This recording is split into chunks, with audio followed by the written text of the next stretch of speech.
Ruben Onsu mengungkapkan kemarahannya setelah mendapati sang anak melakukan siaran langsung di media sosial sambil membaca komentar negatif. Menurutnya, kondisi tersebut tidak pantas dialami anak di bawah umur. Persoalan itu diketahui melalui unggahan di akun Instagram pribadinya pada Rabu 10 Juni 2026. Melalui unggahan tersebut, Ruben turut menyoroti pola asuh dan lingkungan di sekitar anaknya. Menurut Ruben, membiarkan anak membaca komentar negatif di media sosial dapat berdampak pada perkembangan psikologis dan pola pikir mereka. Ia juga menilai reaksi sang anak tidak muncul begitu saja, melainkan dipengaruhi oleh suasana, sudut pandang, maupun pengaruh tertentu dari orang dewasa di sekitarnya.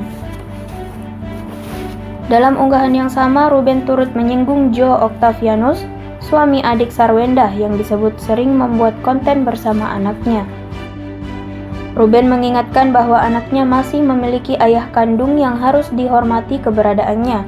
Ia juga menegaskan tidak akan tinggal diam jika menyangkut masa depan dan tumbuh kembang anaknya. Download Tribun X sekarang, menghadirkan lokal menjadi Indonesia.